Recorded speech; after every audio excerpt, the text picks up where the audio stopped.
जनवरी 2024 की शुरुआत में एक ऐसी खबर सामने आई जिसने हर किसी को हैरान कर दिया। ये खबर थी एक माँ द्वारा अपने ही 4 साल के मासूम बेटे की हत्या की। और जिस औरत ने ये हत्या की वो कोई मामूली औरत नहीं, वो एक डेटा साइंटिस्ट तथा एक बड़ी कंपनी में सीईओ थी। आप समझ गए होंगे कि हम सूचना सेठ केस की बात कर रहे हैं। तो आखिर इस केस की पूरी कहानी क्या है? सूचना सेठ ने अपने 4 साल के मासूम बच्चे की हत्या क्यों की? सूचना पुलिस के पकड़ में कैसे आई थी? और अब तक इस केस के बारे में क्या कुछ सामने आया है?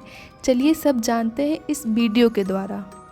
सूचना सेठ मूल रूप से बंगाल की रहने वाली हैं। इन्होंने अपनी शुरुआती पढ़ाई कोलकाता से की थी।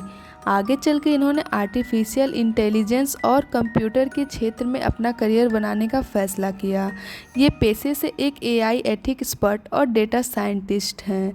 सूचना सेठ 100 billion women AI ethic list में भी शामिल रही हैं। फिलहाल ये बेंगलोर में रहकर काम कर रही हैं। सूचना सेठ रात के लगभग 11:30 बजे गोवा के कलंगुट के बीच के पास मौजूद सोल बनियान ग्रैंड सर्विस अपार्टमेंट होटल में एंट्री करती हैं। सूचना ने ये होटल पिछले दिनों 6 जनवरी से 10 जनवरी तक के लिए ये होटल बुक किया था। बुकिंग के हिसाब से सूचना को इस होटल में 10 जनवरी तक रुकना था, मगर अचानक 7 जनवरी के रात को लगभग 9:10 पर सूचना होटल के काउंटर पर फ़ोन की और कहती है, मैं अभी इस वक्त होटल से निकलना चाहती हूँ। मुझे एक बेहद ज़रूरी काम के सिलसिले में बेंगलुरु जाना है। सूचना की ये बात सुनकर होटल स्टाफ ने सूचना से कहा, आप जब चाहती हैं तो जा सकती हैं। और सूचना जवाब देती है, मैं अभी जाना चाहती हूँ और मुझे बेंगलुरु के लिए एक टैक्सी चाहिए। इस पे होटल स्टाफ जवाब देता है कि टैक्सी से बेंगलुरु जाने में काफ़ी महंगा होगा और उसमें समय भी लग सकता है। उससे बेहतर है कि आप फ्लाइट से चले जाइए। होटल स्टाफ के समझाने के बावजूद सूचना एक ही जिद पर अड़ी रहती हैं कि जितनी जल्दी हो सके आप मुझे एक टैक्सी अरेंज करके दीजिए। सूचना के काफ़ी जिद करने के बाद होटल स्टाफ एक टैक्सी ड्राइवर से बात करते हैं और कई ड्राइवर तो बेंगलुरु जाने के लिए मना कर देते हैं, मगर एक राय जॉन डिसूजा नाम का एक टैक्सी ड्राइवर जाने के लिए रेडी हो जाता है, मगर बदले में वो 30,000 रुपये किराया मांगता है। इस बात की जानकारी होटल स्टाफ द्वारा सूचना सेठ को दी जाती है। जवाब में सूचना कहती है कि पैसों की चिंता मत करो, बस मुझे टैक्सी दिलवा दो। किराया तय होने की थोड़ी देर बाद डिसूजा अपनी कार लेकर होटल तक पहुंच जाता है। थोड़ी ही देर बाद सूचना सेठ भी अपने लगेज के साथ होटल के बाहर आ जाती है। रात के लगभग 1 बजे ड्राइवर अपनी इनोवा कार में सूचना सेठ को बैठाकर बेंगलुरु के लिए निकल जाता है। अब तक सब कुछ नॉर्मल था। जब कोई गेस्ट होटल से निकल जाता है तो उसके कमरे की सफाई होती है ताकि दूसरे गेस्ट आकर ठहर सकें। जिस कमरे में सूचना रुकी थी उस कमरे में साफ सफाई करने के लिए होटल का एक स्टाफ जाता है। जब होटल कर्मचारी अपना काम शुरू करता है तभी उसकी नज़र कमरे के फर्श पर पड़े कुछ लाल धब्बे पे पड़ती है। उन धब्बों को देखकर कर्मचारियों को लगता है कि ये खून के कतरे हो सकते हैं, इसलिए वो इस बात को जानकारी होटल के मैनेजर को देते हैं। फिर तुरंत ही कलंगुट पुलिस स्टेशन में फ़ोन करके कमरे में मौजूद खून के धब्बे की जानकारी दिया जाता है। ये जानकारी मिलते ही कलंगुट पुलिस स्टेशन की एक टीम मौके पर पहुंचती है। वो भी कमरे की तलाशी लेती हैं। उन्हें भी खून का धब्बा नज़र आता है। इसके बाद पुलिस वाले होटल की सीसीटीवी को देखने का फैसला करते हैं। सीसीटीवी फुटेज में दिखता है जब महिला होटल में दाखिल हो रही थी तब उसके साथ एक छोटा सा बच्चा भी था, मगर जब वो रात के लगभग 1 बजे होटल से बाहर निकलती है तब उसके साथ वो बच्चा नहीं था।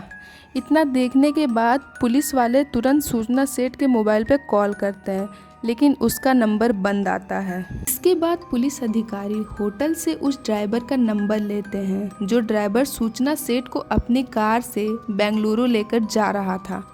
पुलिस वाले ड्राइवर को फ़ोन करते हैं और कहते हैं फ़ोन पैसेंजर को दो। जब पुलिस वाले महिला से बात करते हैं और पूछते हैं जब आप होटल में दाखिल हो रही थी तो आपके साथ आपका बेटा भी होटल में अंदर दाखिल हुआ था, मगर वापस आते हुए उसे किसी ने नहीं देखा। तो आप बताएं आपका बेटा कहाँ है। इस पर सूचना ने बड़े आराम से जवाब दिया कि मैंने अपने बच्चे को शाम के समय पास रहने वाली अपनी एक रिश्तेदार के पास छोड़ दिया था। पुलिस वाले सूचना से उसके रिश्तेदार का एड्रेस मांगते हैं। पुलिस वाले के कहने पर सूचना एक एड्रेस लिखवाती है। तत्काल ही कलंगूट पुलिस सूचना सेठ द्वारा दी गई एड्रेस के नज़दीकी थाने पर संपर्क करती है। अब उनसे कहते हैं इस एड्रेस पे जाके पता करो कि वहाँ कोई बच्चा है या नहीं। अब कुछ पुलिस वाले सूचना द्वारा दिए गए एड्रेस पर जाकर बच्चे का पता लगाते हैं, मगर शुरुआती जांच में ये पता लगता है कि सूचना द्वारा दिया गया एड्रेस फर्जी है।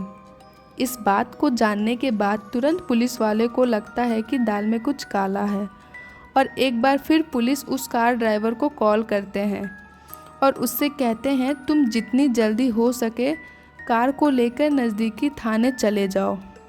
मगर इस बात की भनक पैसेंजर को नहीं लगनी चाहिए कि तुम कार को लेकर थाने की तरफ जा रहे हो। जैसा कि पुलिस वाले ने ड्राइवर को आदेश दिया था, ड्राइवर डिसूजा वैसे ही करता है।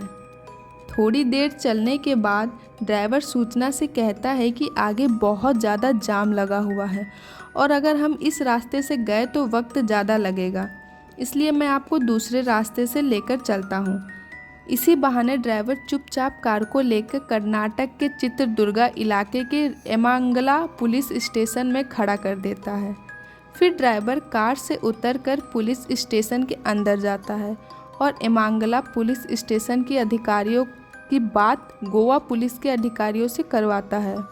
गोवा पुलिस अधिकारी एमांगला पुलिस से कहती है जितनी जल्दी हो सके इस महिला के सामान की तलाशी लो।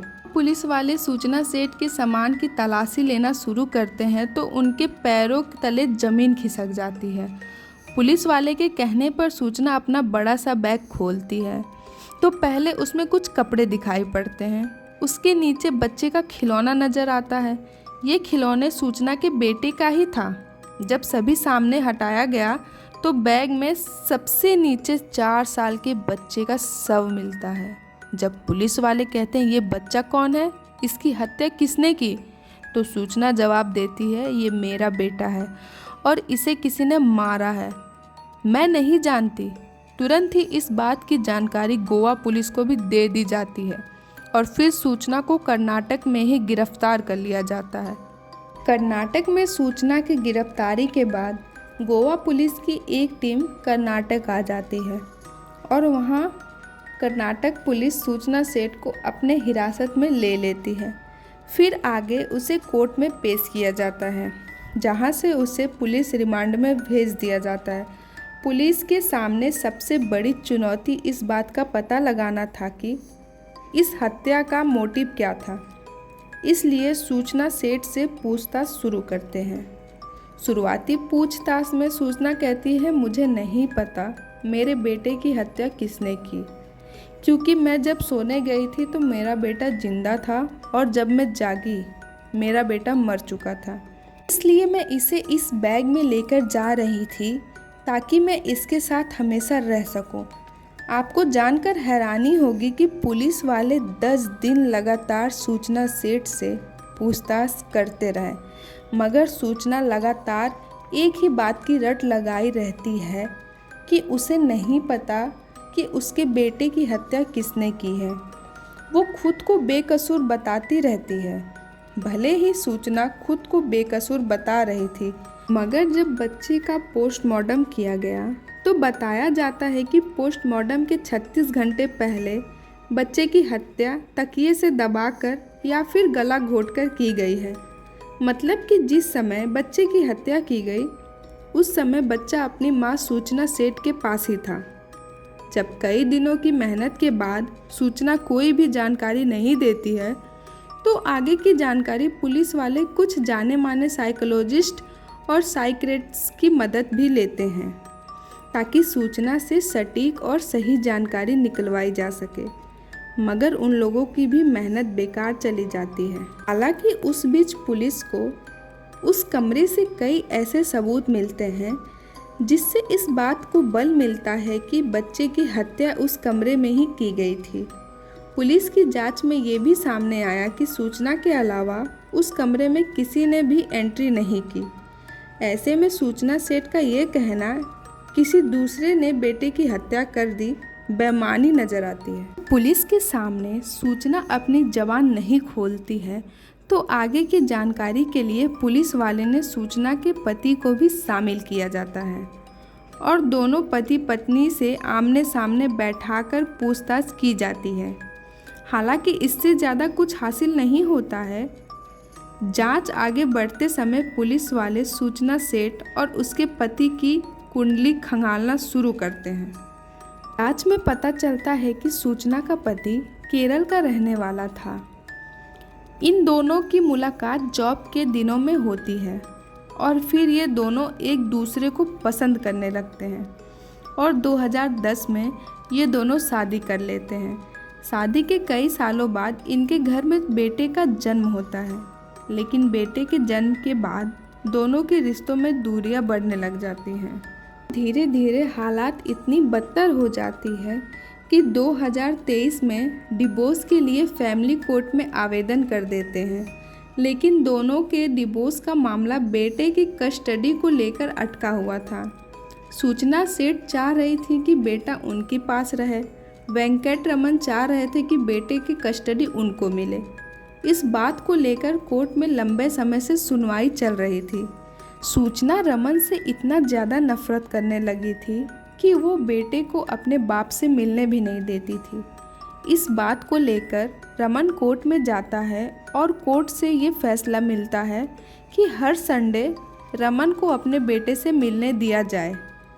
कोर्ट वेंकट को महीने का 20,000 रुपये गुजारा भत्ता के रूप में सूचना सेठ को देने का आदेश देती है। इस फैसले के काफ़ी समय बाद 10 दिसंबर 2023 वेंकट रमन अपने बेटे से मुलाकात करते हैं, मगर इसके बाद 4-5 संडे यूं ही निकल जाते हैं, मगर वेंकट चाहकर भी अपने बेटे से नहीं मिल पाते हैं क्योंकि कोई ना कोई बहाना करके सूचना अपने बेटे को लेकर बेंगलुरु से निकल जाया करती थी। वेंकट अपने बेटे से ना मिल पाए, इसलिए 31 दिसंबर 2023 को सूचना अपने बेटे को लेकर बेंगलुरु से गोवा आ जाती है। वहाँ वो लगभग 3 दिनों तक अलग अलग जगहों पर घूमती है, फिर बड़े होटल में रहकर वापस बेंगलुरु चले जाती है और फिर कुछ दिनों बाद 6 जनवरी 2024 को बेटे को लेकर गोवा आती है और होटल में एंट्री करती है। जैसा कि हमने बताया था कि शव मिलने के लगभग 36 घंटे पहले बच्चे की हत्या की गई थी। 18 घंटे तक बेटे के शव के साथ होटल के कमरे में बंद रहती है। इस दौरान सूचना ना तो खाने के लिए कुछ मंगाती है और ना ही किसी से बात करती है। हालांकि इस बीच लगातार बेटे से मिलने के लिए सूचना का पति कॉल करता रहता है। जवाब में सूचना एक मैसेज करती है, तुम संडे को अपने बेटे से मिल सकते हो। हालांकि ऐसा नहीं हो पाता है क्योंकि तब तक बच्चे की मौत हो चुकी होती है। इस पूरे मामले में सूचना सेठ का रवैया शुरू से ही अजीब लगता है, इसलिए कुछ लोग दावा करने लगते हैं सूचना मानसिक तौर पर फिट नहीं है और उसने जो कुछ भी किया है शायद पागलपन में किया है। इसलिए गोवा पुलिस के द्वारा विशेषज्ञों के द्वारा सूचना सेठ के मानसिक संतुलन की भी जांच की जाती है और इस आधार पर कोर्ट में रिपोर्ट पेश करके कहा जाता है कि मानसिक तौर पर सूचना सेठ फिट नहीं है। अब केस की मौजूदा स्थिति की बात करें तो अब तक सूचना सेठ ने एक बार भी बच्चे की हत्या करने की बात कबूल नहीं की। इस बीच मार्च 2024 में सूचना सेठ के पिता जय सेठ गोवा के एक अदालत में याचिका दायर करते हुए कहा कि सूचना सेठ की मानसिक हालत ठीक नहीं है और इसकी जांच डॉक्टर के एक पैनल से करवाई जाए और इसी आधार पर इस मुकदमे की स्थिति तय की जाए। गोवा पुलिस इस मांग का विरोध करती रही। इसके बाद 4 मार्च 2024 को गोवा के एक स्थानीय अदालत ने सूचना की मानसिक स्थिति की जांच करने का हुक्म दे दिया। अब आगे डॉक्टर की टीम जो भी रिपोर्ट पेश करेगी उस आधार पर सूचना का भविष्य तय किया जाएगा।